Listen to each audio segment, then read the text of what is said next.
of us received the Torah. And then another one, a poem that some of you might remember, a poem by Rivka Miriam about how it is that she imagines receiving Torah. And we will get to that in pretty short order, but I think we'll start with the rabbinic text. So if whoever, Jenna, you're the magician.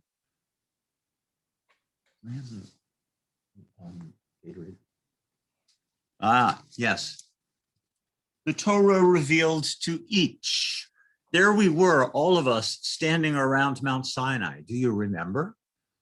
We probably remember in some deep way the story that's been planted so deep within us of having been at Sinai. And so I can ask you, do you remember what it was like to stand at Sinai? And here is an ancient text that wants to remember that as well. We'll go right to the English and enjoy it, I hope. Come and see how it is that the voice went out to each and every one of Israel according to his or her powers. The elderly according to their power, the youths according to their power, the children according to their power, the infants according to their power, the women according to their power, and even Moses according to his power. As it is said, Moses spoke and God responded in a voice, bekol. That is to say, he responded in a voice that Moses could withstand. That is why the verse says, the voice of the Lord is in power. Psalm 29, Kol Adonai, that the voice of God echoing and so on, ba koach, in power. The voice of the Lord is in power. It does not say in his power or in her power or in their power. Rather, it says in power, within the power of each and every one, even pregnant women according to their power. So you must say every single one according to individual power. Imagining all of the array of people with all of their various needs and concerns and abilities and their physical presence and their ability to tend towards their pregnancy or tend towards their whatever kinds of things either encumbered them or freed them or claimed their attention or their love or their powers. Every single person according to his or her own availability, attention span, understanding. Rabbi Yossi bar Rabbi Hanina said, if this surprises you, learn it from the lesson of the manna, which only fell for Israel according to the power of each and every individual of Israel. The youths would eat it like bread. As it is said, behold, I will cause bread to rain from the heavens. For the elders, it was like wafers and honey. As it is said, its taste was the taste of wafers and honey. For the infants, it was like milk from its mother's breast. Shad, breast. As it is said, its taste was like the taste of rich oil. Shad, meaning rich. For the sick, it was like flour mixed with honey. As it is said, the food that I fed you, the choice flour, the oil, and the honey, from a context in Ezekiel, which would make you imagine that this was for the elderly. So there you have it. One little rabbinic reflection on this extraordinary fantasy. There we all were, and what lurks behind it, there we all were standing, gathered around Mount Sinai. And yet at the beginning of this revelation, we hear, Anochi Adonai Elohecha. I am the Lord, your second person singular, God. Not I am y'all's God, which you can somehow do in the South, right? It doesn't say I am the God of y'all. It says I am your God, second person singular. Well, how is this possible? Is it possible for everyone to have received the same thing and yet for it to be different for each and every person? Come and see how it is that the voice went out to each and every one of Israel according to his or her powers. Elders and youths and children and males and females. Moses, the prophet, who somehow could hear this, and as one of my teachers used to say, Moses could hear it and be electrified to the core of his being, but not be electrocuted. Moses could hear it as much as anybody could hear it, and as deeply as anybody, or more deeply than anybody else, perhaps, understanding what a leader understands about the implications of what it means to implement this rule or this text, and for everyone else in her and his own way to be able to get it, to understand it. Along comes Rabbi Yossi, the son of Rabbi Hanina, and says, don't let this surprise you. We learned this lesson from the lesson of manna. What an extraordinary substance. What would you think that manna tastes like? It does say at one point, well, it's described as being like coriander, looking like coriander, looking like bdellium, tasting like wafers and honey. It's clearly got our imagination. During Pesach, I think about manna as having a taste of matzah with breakstone whipped butter on it and a little bit of honey on top of that. Oh, it's like manna, like butter, with honey on it. How about you? Any particular taste? Well, it's interesting you mentioned matzah with butter and honey. Yeah. Similarly, our custom is when a Shabbat Hagadol precedes Passover, we use the rich matzah, the egg matzah, which is not supposed to be used for Pesach, at least for the Seder, but is okay to use for Passover. And it has a rather distinctive sweet taste, being made not only with eggs but apple juice. And I sometimes thought of that as a kind of manna taste, plain and nourishing, but also sweet. Okay, good. Thank you. That's a nice association. Listening to this, reading this reminds me of the distinction we have in the Haggadah of the wise son versus the simple, or the wicked son, rather. What has God done for me versus what has he done for you? Mm-hmm. Mm-hmm. Wasn't manna supposed to taste like anything you were thinking of?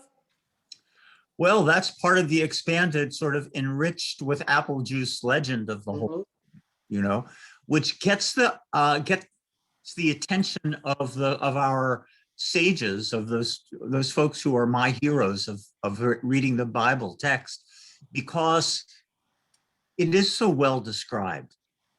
There is no other single thing in the Torah where we have, well, it looks like this, it tastes like this. Manna is the only one. And it's the only one that's described also with a simile. It's like this, it's like that, it looks like that. It's not that thing. It's not that thing, but it's like it. Or it's not those things.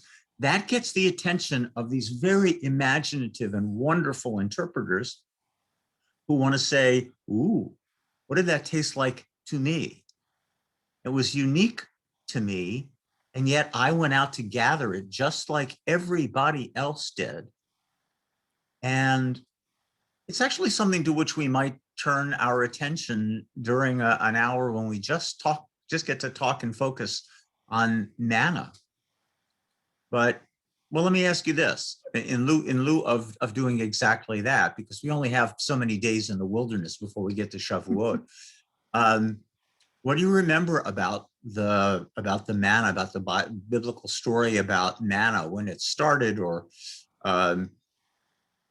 how process of gathering it, or anything? Do you recall any such parts of the story? Yeah, Jane.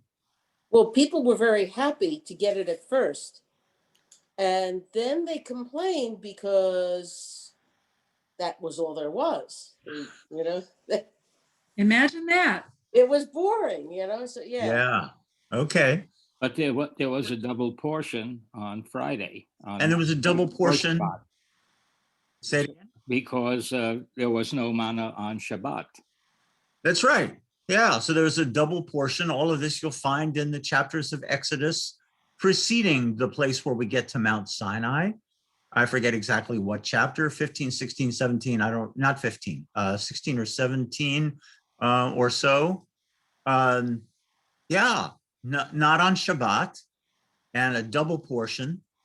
And also, if you gathered too much on another day, if you tried to gather more than one day's worth, it would rot. If you tried to gather more than one day's worth, it would rot. A very interesting lesson, don't you think? Those people who would say, I just want to stuff my face with it. I'm going to gather more. That is a sort of outlier's behavior, but it's equally an outlier's behavior to be like my grandma and say, it's all right, I don't need it. You take my portion, it'll be fine. Both of those were outliers, and neither one of those were normalized. Neither one of those was normalized. So if you gathered too little because your tendency was to take less than you needed, guess what? Hocus pocus, when you got home, you would have the same measure as everybody else. Or if you tried to gather more when you got home, guess what? You would have just the same as everybody else. So let's say after a while, people would just, all right, that's what you're supposed to gather, and you gather it.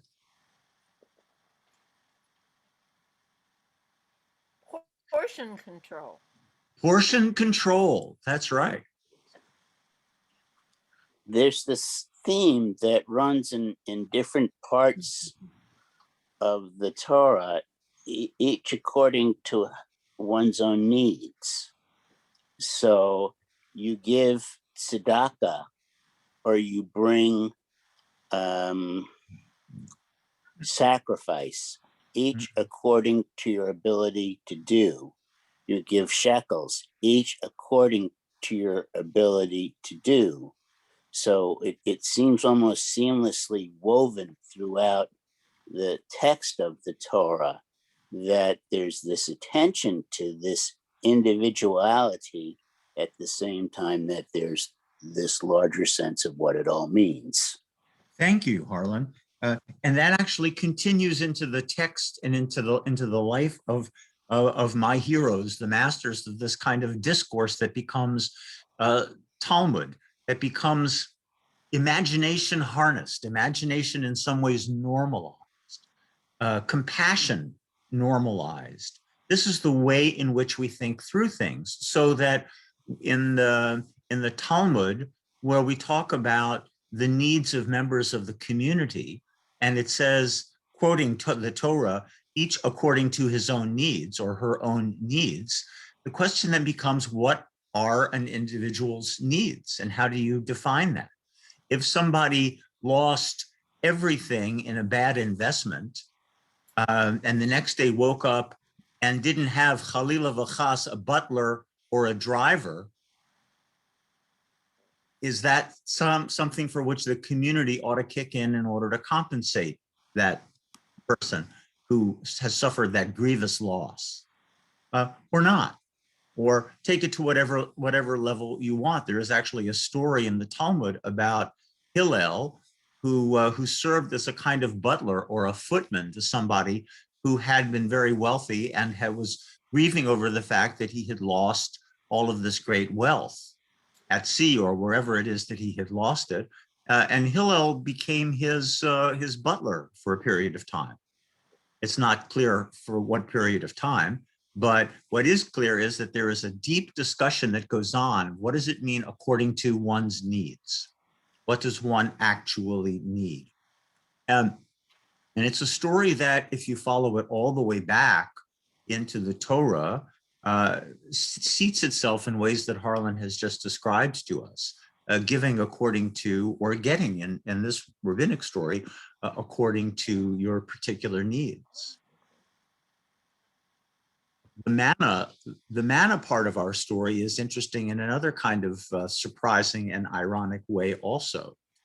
This is the Torah given before the Torah was given. We're still on our way to Sinai. Errol, you're smiling, but you're muted. You're welcome.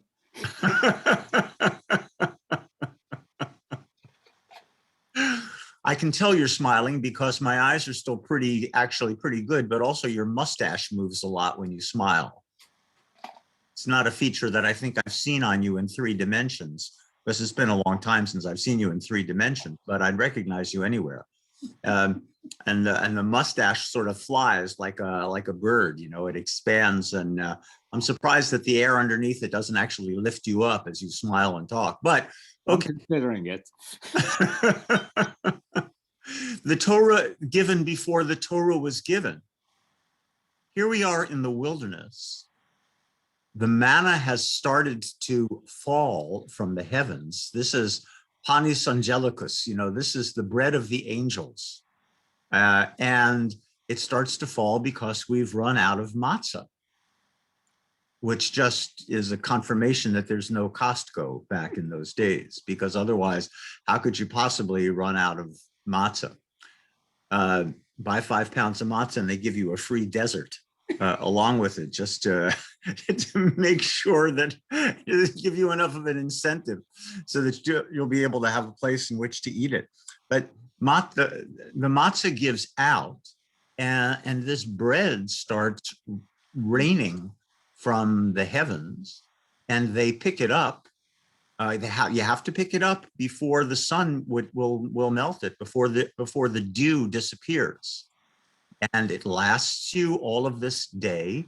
But very patiently, I imagine, we're learning how to be normative, how to be part of a community. You could say there is a Torah of living in a community, regarding each person's needs and each person's abilities. So the manna starts to fall. And then, as though it's a matter of commonplace understanding, the Torah then says, of course, on the 6th day, a double portion will fall because of Shabbat. But not a single person raises his hand or her hand and says to Moses, excuse me, what's a Shabbat? We haven't gotten to Mount Sinai yet. Ostensibly, if you're just reading the narrative of the Torah, it's a reasonable question to ask. How can you know about Shabbat before you've been given Shabbat? But not only do they seem to know about Shabbat, but they know how to follow this rule about the manna. So there is this Torah before there is a Torah. And a very, very tasty, as it were, version of the earlier story about everybody receiving the same Torah. And yet it tastes different. Or the Hebrew word for taste is the same as the word for reason. Is there some connection to the teaching that each one of us has our own letter in the Torah? It sounds like it could be woven back to this, doesn't it? I mean, the voice, more not the manna piece, but the voice, each of us hearing our own voice. Yeah, each of us hearing it, each of us feeling it. What would your letter be? I've actually been, I think probably the letter mem would be my letter. Your letter would be mem. Yeah. Water and the universal solvent. Aha. Water. And it's one of the three mother, it's one of the three mother letters. Aha. All right. Really lovely associations tying us in so much with the story. It's interesting to think about what your letter might be.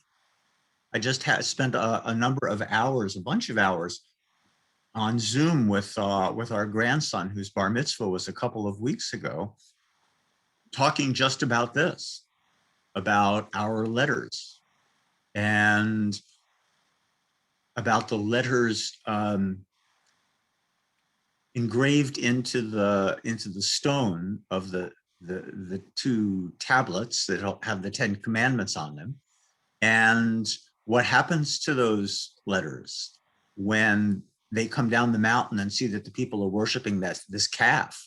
According to some, the letters just go yikes and they jump right off the stone because they don't want to be associated with any of this. So we ended up talking about letters.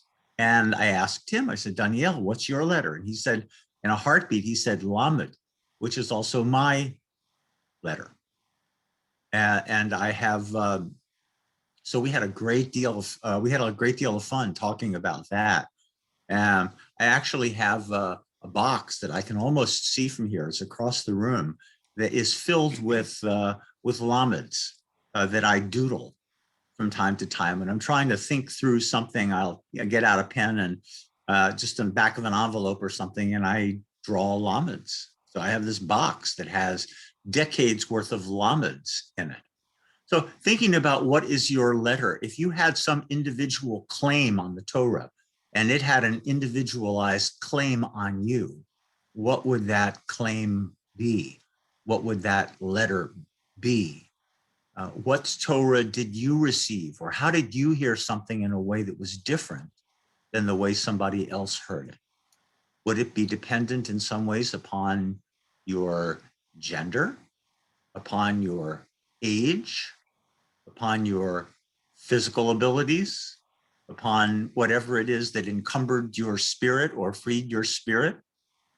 Would your heart leap to hear about something that was respect that was guaranteed to mothers, to the elderly, to children? All of these things are Torah matters. What do you hear that is unique to the way you understand it and common to the way everybody hears it on a certain level? So it's a good way for us to begin, I think, a discussion about how it is that we are a circle around Mount Sinai, a people with a sacred text at the center, a text that we take seriously, but not necessarily literally, a text in which we are more concerned with truth than we are with facts, right? So, did I cut somebody off? Well, I wanted to interject, but maybe it's not important, that in Christianity, in the beginning was the Word. The Word is where everything begins. And I wonder if there's care. Yes, that's right. In the beginning was the Word. Well, this is according to the beginning of the Gospel according to John, and it is a commonly held sentiment. Judaism as well speaks about the vibrancy and the vitality of the Word, and in a certain way moves in the same direction and then takes a hard left. And as Christianity says that the Word becomes flesh, Right. Yeah. Judaism is more concerned with the flesh becoming Word. That is to say that Moses and all subsequent generations of leaders hand with their own warm hands the texts and the interpretations and the traditions over to somebody else, and then they leave the world and the Word yet remains. So the flesh becomes the Word. in a very serious way. And we see ourselves being claimed by that in such a way that it becomes really an emotional involvement that is beyond words. And the receiving of the Torah by you or me, or maybe you remember that when we began this whole project of learning on Monday evenings, we began by learning, it was my birthday, and the next day was my father's birthday, and we read a poem by Amichai in which he starts by saying, my father was God and didn't know it, and how it is that he received Torah, in which it's very clear. You can go back and read that poem or find it on the website, on the webpage. It's very clear that the background of this is the commonly held story of Exodus chapter 19 and chapter 20. And yet Amichai hears that Torah being given not with thunder and lightning, or not with thunder and trembling, but with loving phrases and please don't steal. Don't steal, don't steal. What is it that informs the way in which we actually read something? And how it is that one generation reads itself to the next one. And it gets confusing after a while. Was it God who gave the Torah? Was it my father who gave the Torah, or my mother? And what's the Torah of my mother that the book of Proverbs speaks about? How do I understand or define that? So here, as the curtain goes up for us, we are invited to by a knowing and also enthusiastic teacher. Bo ur'eh, come and see how it is that the voice went forth to each and every one. Wow, how unique. I am the Lord, your God, singular. And now, just so that the time won't get away from us, let's look at an illumination of the manuscript in a different way, which is to say, a poem by Rivka Miriam. The Torah not yet given, but already my father was sitting with Moses on the ground, teaching him Torah, the no book shedding its light on them. Presence and absence skipping between Aleph and Bet. Here were Moses and the Torah tasting one another, saying Shehechiyanu and Shehakol Niyabidvaro. And already, just like Father taught him, Moses was beginning to call the God of his fathers God to you, and Elohim Eleh. It's a nice little diminutive, don't you think? Elohim Eleh, my little God.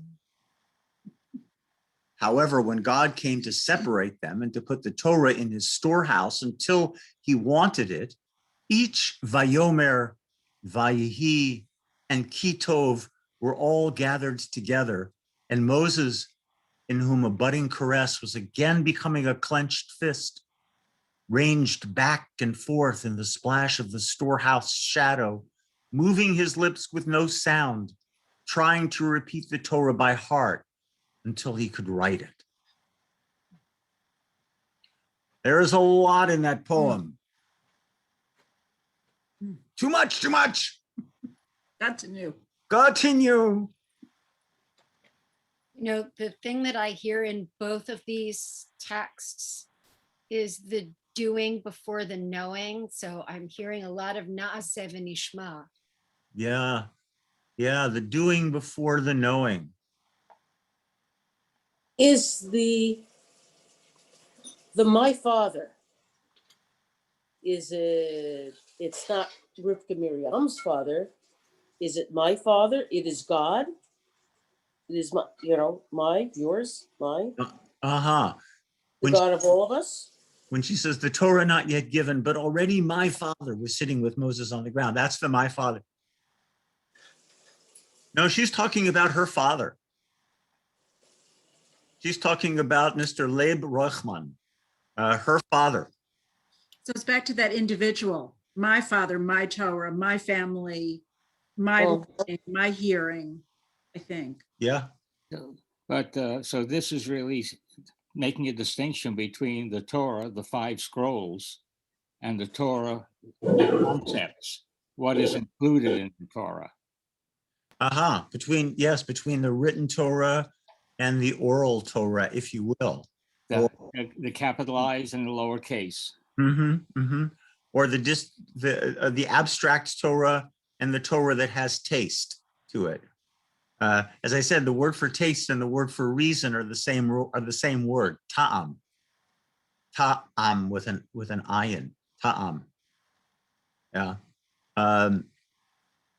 The Sfas Emes, one of my favorite Hasidic masters, will say concerning matzah, the taste is the reason and the reason is the taste. The ta'am is the ta'am and the ta'am is the ta'am. So if you have most of what you know about Pesach stored up in your taste buds, it's like the feel of it. And as Susan was saying before, there's this tradition of not using Seder matzah until the Seder. If you want to have matzah, have year-round matzah, or have matzah that's kosher for Passover but is enriched with egg and enriched with apple juice or whatever it is, still kosher for Passover. But the Seder taste, when you taste it, that's what I'm remembering. Or maybe you have some of that stored in you, that affect stored in you from Rosh Hashanah also, or some other holiday. The scratch and sniff moments of the holidays. When she says, my father was sitting with Moses on the ground, teaching him Torah, she really, in a way, she means that. What kind of Torah could you possibly be teaching to God?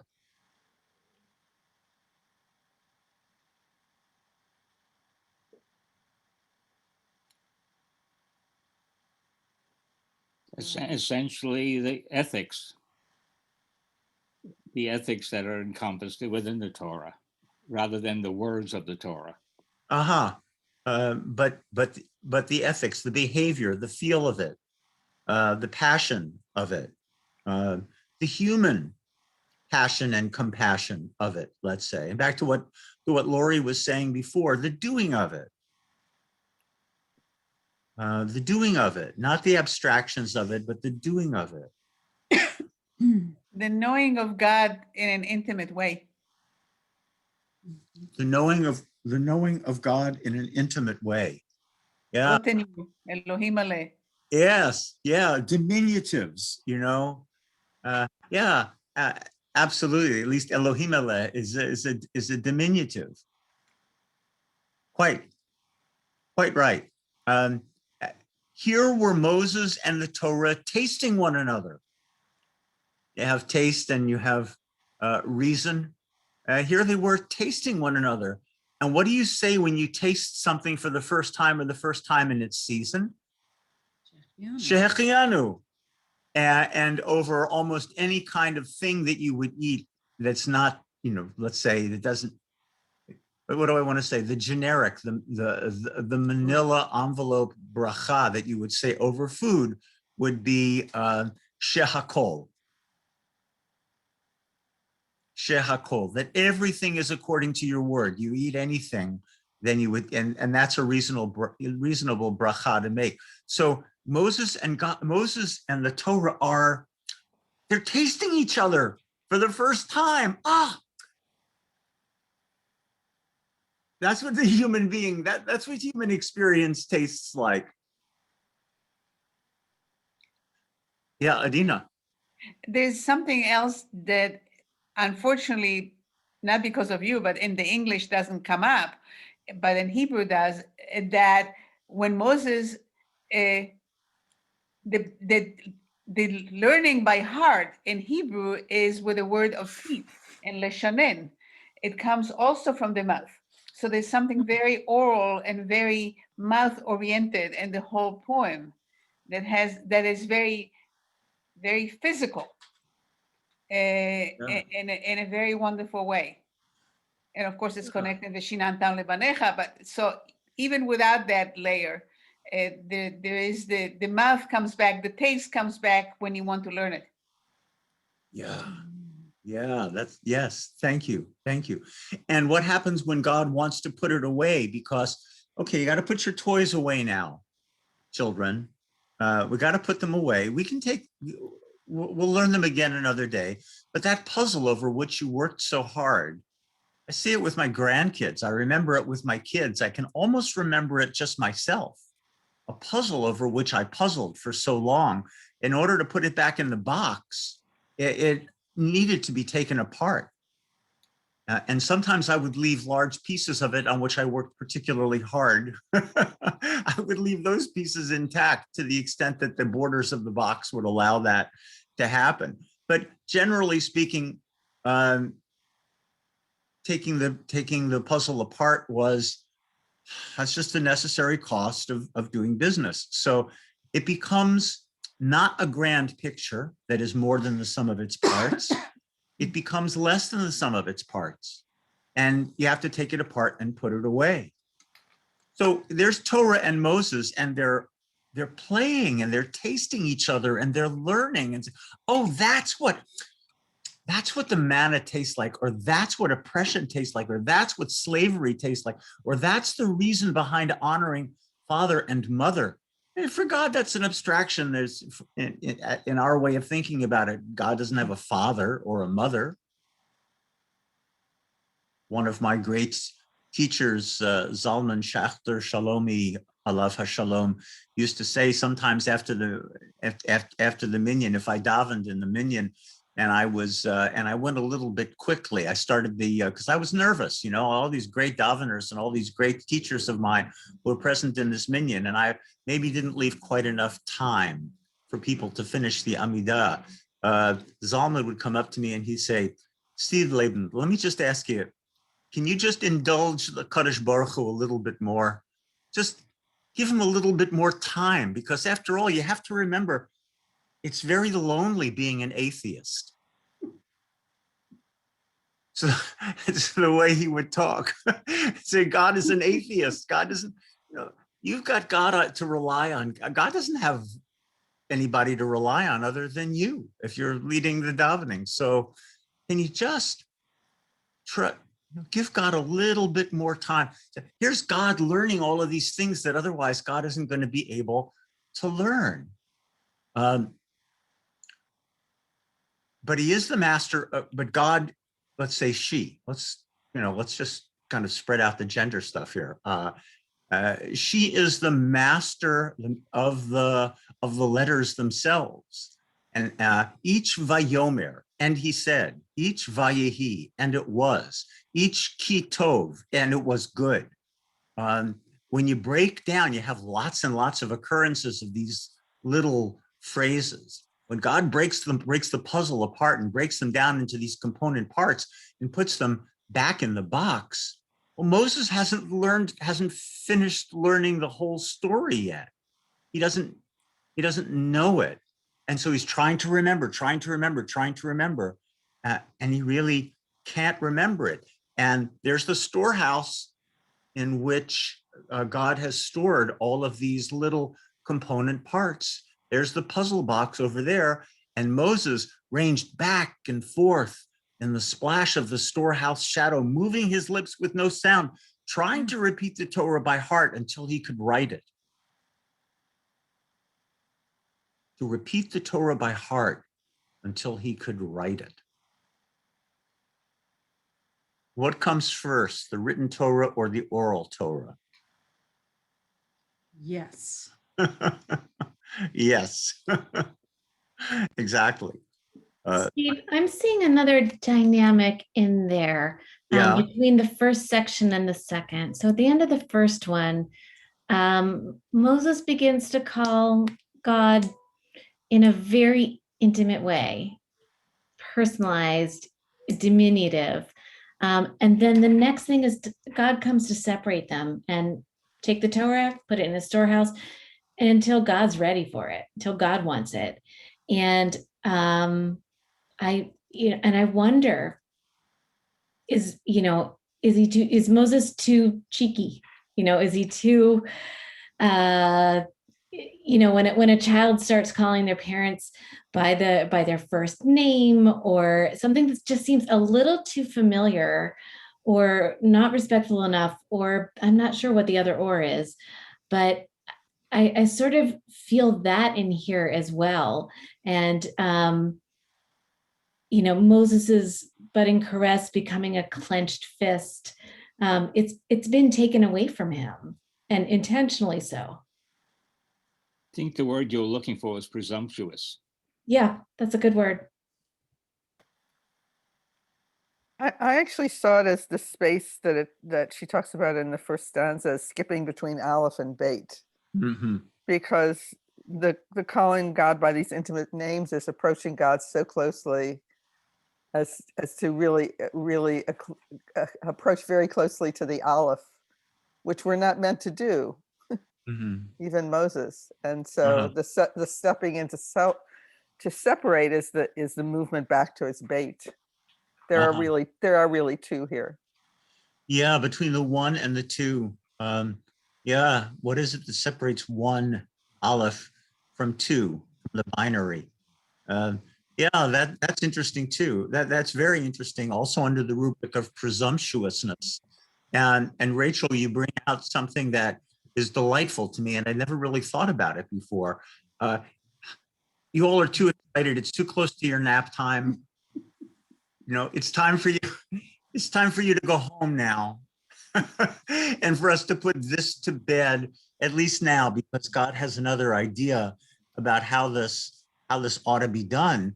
And maybe God is the over anxious babysitter or parent or something like that. Maybe God's wrong about that, but it sort of privileges. We don't think about it as being wrong. We think about it because we've privileged the written Torah over the oral Torah, but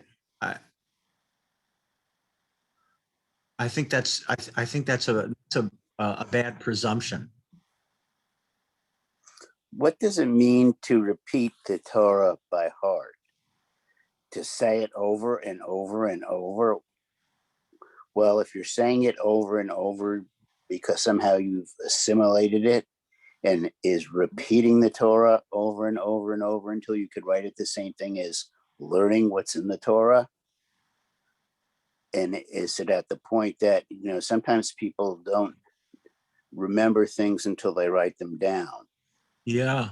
And is at the point where he learns what the words that he's been repeating over and over are?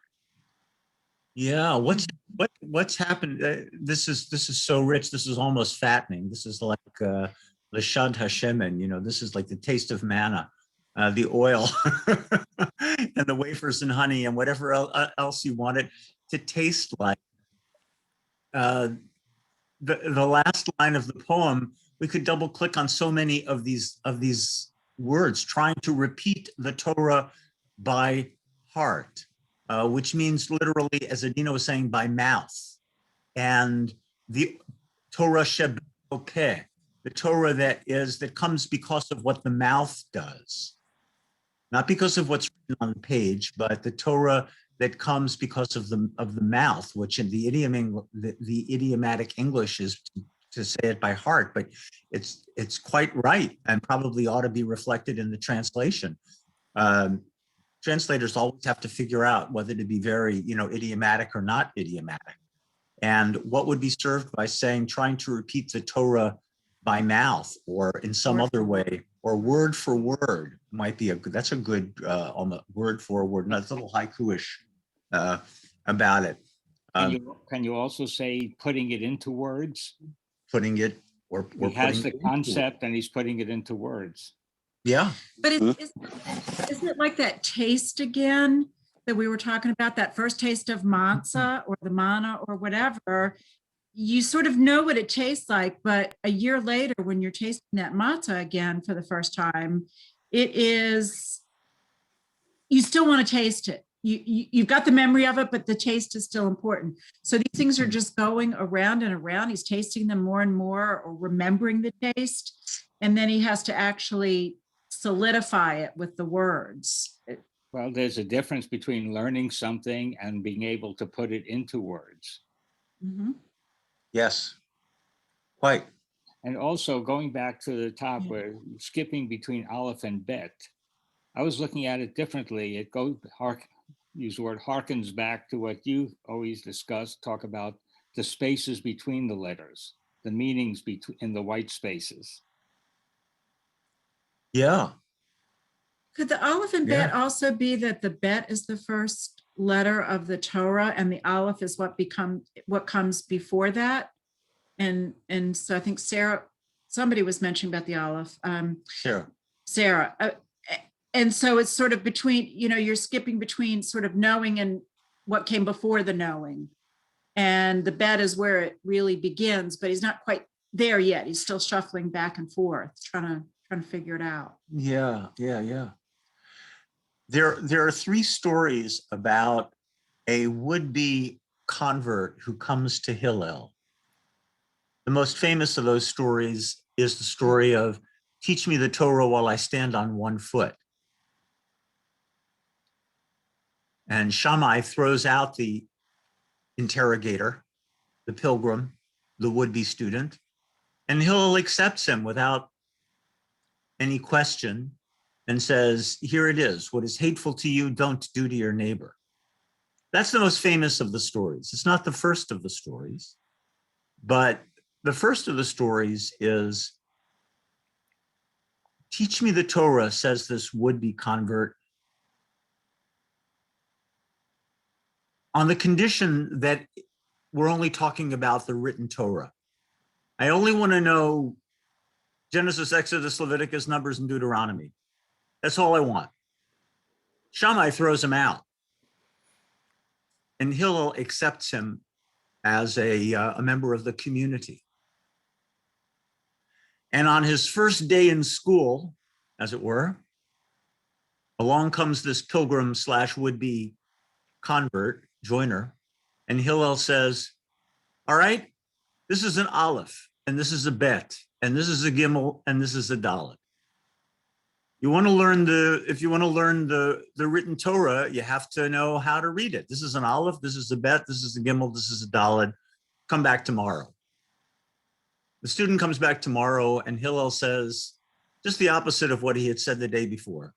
This, pointing to the Dalet, this is an Aleph, and this is a Bet, pointing to the Gimel. And this is a Gimel, pointing to the Bet, and this is a Dalet, pointing to the Aleph.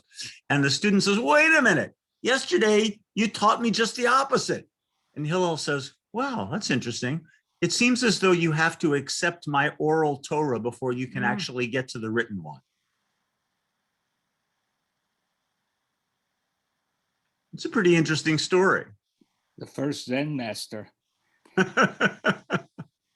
All I want is the written Torah. Well, no, you can't have that, because you have to know the Torah of reading the Torah. And I don't know that Rivka Miriam had that in mind, or whether she had in mind the radical beginning of Aleph base in a different kind of way, or whether she was thinking about the way in which she learned formally or informally. And I have no idea, but as you were exploring the Aleph and the Bet, Sarah and Errol and anybody else who has mentioned the Aleph and the Bet and the space between them, or the presence and absence, the 2 to the 1 and so on, after a while, it finally clicked on me. Okay, well, that reminds me of the Hillel story that I kind of contribute now to the mix of how it is that we learn Torah. Also, going back just in the closing minutes to what Lori was suggesting before, which is that there's a Torah of experience, that you can't really know it until you have experienced it in a certain way. Ex peril, peril as in perilous, all right, ex out of. What's experience? Experience comes because there's danger involved. That's the point of the word experience, that this is the school of hard knocks. This is something that you have learned, as Mark Twain would say, somebody who who grabs a cat by the tail gets a lot more information than somebody who doesn't, or something very close to that. Anyway, there's something about doing something with a sense of danger or something very much at stake in the doing of it. So God can't know those kinds of things because God doesn't experience danger, as it were. God doesn't have experience. So how does God learn all of this? God can give the words, if we want to stay to that story. God can give the words, but can't give the meaning. I know what you say, we might say, as we grab the Torah by the lapels and shake it. I know what you say, I just don't know what you mean. I know all those words.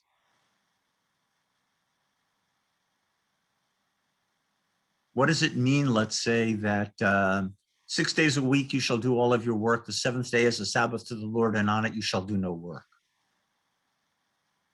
What do you mean by work? Well, yeah, you got to figure that out. The Torah doesn't actually say. You should leave the corners of your fields to the widows and the orphans and the poor. Okay, but my field, I live in a county in the middle of North Carolina where all of our fields are round. So I don't know what you're talking about when you say corner. And does it have to, how much am I supposed to leave if I do have a corner or I identify corners? How much am I supposed to leave? And by the way, what do you mean when you say poor? Leave it to the widows and the orphans and the poor. I know what widows are. I know what orphans are, more or less. There might be a discussion about whether that means having lost one parent or having lost both parents, but at least I'm close. But what do you mean by poor? How about that Hillel story in which he served as a butler or a footman to somebody who had lost a great fortune? But relatively, really, would you say that that person was poor?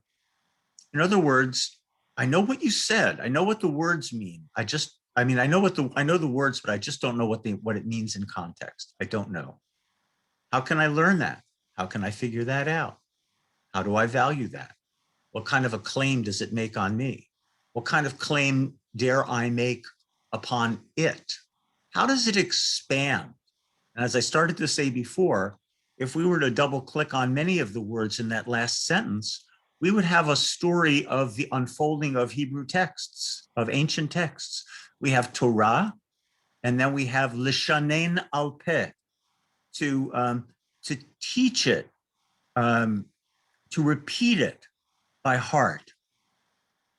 Vishinantam levanecha. You shall teach them. Do you remember the old Silverman translation, the old Silverman prayer book translation? Thou shalt teach them blank to thy children. Diligently. Yeah. Why does it say diligently? Over and over again. Over and over and over, because lishanen, vishinantam, lishanen is to sharpen a knife. It's to whet a knife. And it's related to the word shin, which means tooth. Vishinantam levanecha. You shall sharpen it in talking to your children. You shall chew it up and digest it slowly. Chew it well. Chew over it. Break your teeth on it. Something like that. Maybe all of those things. And it gives us the word Mishnah, which is the first articulation of the rabbinic Torah, which is to say the freeze-dried Torah of Genesis, Exodus, Leviticus, Numbers, and Deuteronomy, now with water added. You know, the Folgers crystals that now become a cup of coffee. But they've been packed up in these little categories and these little stories because it has to be portable.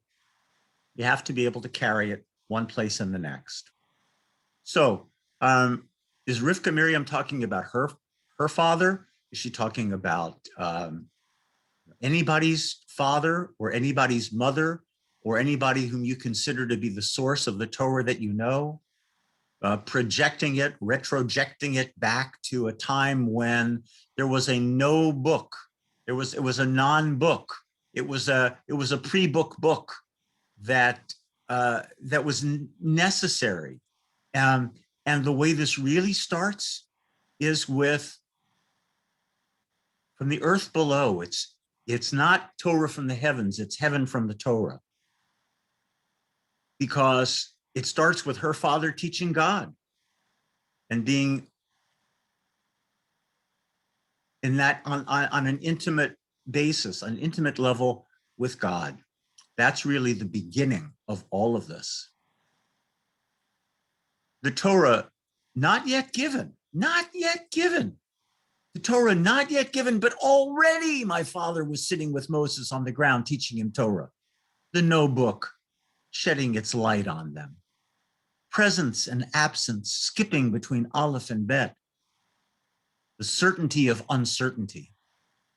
Here were Moses and the Torah tasting one another, saying Shechianu and Shehakol.